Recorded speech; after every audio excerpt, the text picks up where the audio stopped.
are you doing today? Good, I'm great. How are you? I'm great. That's Okay, great to so are you ready for our interview? Absolutely. All right, first question. How did you hear about the school? You know, I was actually looking around after I graduated, and I've been thinking I really want to get into teaching. So I actually did a lot of searching on Google, and I actually ran into your website because this is the county I live in. It made sense for me not to travel far. Yeah. So I kind of found that this was the best place to work for, and I've also heard a lot of great things about our school. It's 100% true. I mean, you have great teachers, you've got great administrators, great students. A lot of kids have just been moving on to great things after that. I mean, it really was a great opportunity for me. The state has always yielded great opportunities and excellent test scores and everything. I feel like this was the perfect spot for me. So after I Googled and I saw your name, it just made the most sense. Awesome. Okay. Great answer. All right. Have you done this kind of work before? I've done a bit of student teaching in my time and substituting. So I did some student teaching when I was in college. Being an education major that I was, I actually went through these times where I actually was able to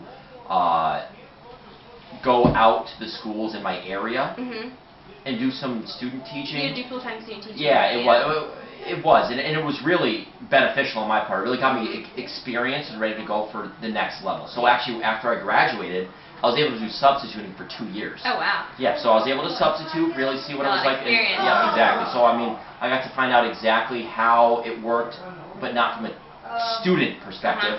I was actually in the role. So when the teacher was out, I was able to actually come in there, do some teaching. If the teacher was there, I did some paraprofessional work with some more at-risk kids. It was really beneficial for me and what I'm looking to do. Okay, awesome.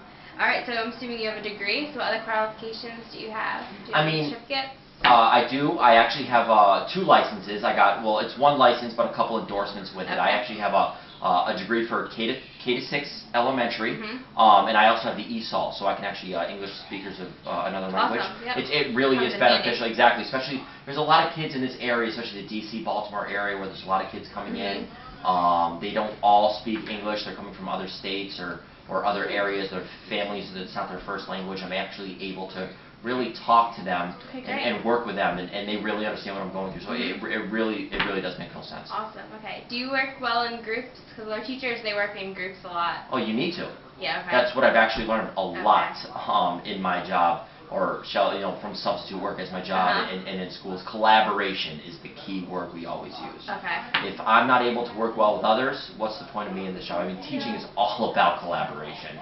It's sharing ideas, lesson plans. It's sharing ideas in what I would do, in certain situations. What kind of experience that they had, what kind of experience have I had, how do I tailor my way of teaching and the way for the students to learn. Because it's really all about the students at the end of the day, and it's really hearing what other teachers have done to really reach those students, which really allowed me to work with them more and more and more to make sure that I'm doing exactly what I do, which is teach kids every day. Great. How about criticism? How do you take criticism? We do in class evaluations. So how would you handle criticism? I would absolutely take that 100%. I mean, it's really important to take that kind of criticism. You want to take that professional development and take it to the next level. So, I mean, you hear this criticism come at you, and it's like, all right, what can I do to make myself better? So when I make myself better, I can make the people around me better, I can make my students better. So I kind of want to hear exactly what you're telling me that I'm kind of missing on, or what I should really train myself on a little bit better, and I can really help out the students in the long run, make myself a better professional, make myself a better teammate, make everyone a lot better at the end. So I mean, it's really important that I take that constructive criticism to heart and not just brush it off. A lot of people can do that, which really does bother me, because it's really important that we, get better at what we're doing. It's the whole point. It's about becoming a better professional at the end of the day. Yep. All right, so what are your long-term career goals? I want to run the school. Run the school? I'm going to run the school one day. I mean, it's important that I started off as a teacher. I want to teach the kids. I want to go into a leadership role. Eventually, I want to run the department. Okay. I mean, maybe be a lead teacher? Yep, lead teacher, take some classes, get my administrative certification, maybe move myself into an assistant principal role, and then possibly even a principal job. Okay. I think it's really important that I can help from a bigger picture standpoint to really see where we're at as a county, as a state, just as a school, and really make sure that our kids are getting exactly what they want and what they need. Yeah, exactly. All right. So if you could give me 5 words to describe yourself, what would those 5 words be? Driven. Okay. One is absolutely driven. That's a great word. Always, driving to make sure I'm going the Uh-huh. next mile, the next step, to make sure, the students are getting what they need. That's a good word. Caring. Caring. In Yes, this- caring to be a teacher. Yep. In this environment, you have to care. Mhm. If you don't care, why are you in it? I mean, you're caring for someone else. It's not always in this job. It's not about me. It's about the student. I want to make sure they're doing well and they're graduating. Okay.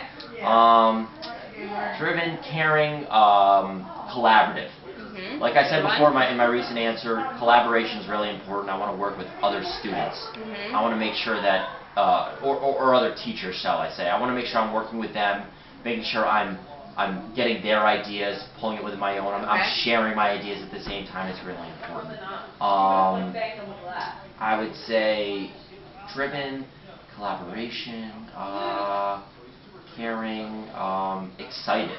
Excited. I'm That's a good always one. excited. I mean, I have a lot of passion in my job. Yeah. I mean, no matter what's coming at me, Mhm. I take it for the positive. I want to make sure that I'm doing what I can in a positive note. I don't look at it, negatively or anything, Okay. but it's exciting to me. Yeah. Because I want to see how students are performing. It Always excites me. different This is things. my kind of job. This is exactly what I do. I want to make sure that, every day for the students is exciting. Awesome. And that drives me. I want to make sure Mhm. it's always exciting, constantly in my passion. And I'd say the last one would probably be outspoken. Okay. Could you go into that a little bit more? Absolutely. I mean, I don't want to sit back and just be quiet all the time. I want to make sure that I'm really Yeah. out there and speaking my word. Not just with the student. I mean, the students, Mhm. obviously, I'm the number one vocal point for them. But when I'm with other teachers and administrators, I don't want to sit back. I want to speak my mind. Okay. That's how I've always been. I want That to could be a share. good thing. I want to share how I feel. If I don't see something that's Mhm. working right, I ask why. Yeah. I ask what? Like, why are we doing this? Like, Mhm. this doesn't make sense to me. I'm very outspoken. Exactly. It's really important to me that I That is share my important. ideas. Yeah, I want to make sure that we're taking ourselves to the next level. Mhm. I don't want to always sit with the status quo. Okay. If the school can go to the next level, I want to be the one to actually say it and drive us Awesome. there. All right, and I have one more question for Sure, you. absolutely. Do you have any other skills or experiences that we have not discussed? Actually, when I was in college, I worked with new incoming students all the time. I actually worked in our Okay. orientation department. Awesome. It was a really great experience Mhm. because it kind of helped me not teach them, but guide them or coach them. Okay. I think it's really important that you're not just a teacher, but you're also a guide. Leader. You're a leader. You're a coach. Mhm. Because that's what you want to be for them. You don't want to just sit there and be the head figure for them to stare at. You want to be Mhm. their teammate to help them guide them, help coach them, help get them to the next level. Really grow as individuals, and that's really important to me. So in orientation, when I was working with all these new freshmen Mhm. coming into the school, not sure what to do, and I had some experience, I was able to teach them things. It was really important to me. So I felt like that's the kind of experience I grew into that kind of made me want to be a teacher now. Okay. I can continue to give that information to everyone Mhm. going forward, all the new kids, the new students that are coming Yeah. in, and everything. It's really important. All right, great. Well, it was nice meeting you. It's great, Courtney. I really do appreciate You'll it. hear back from us soon. I thank you so much. Thanks. Thank you.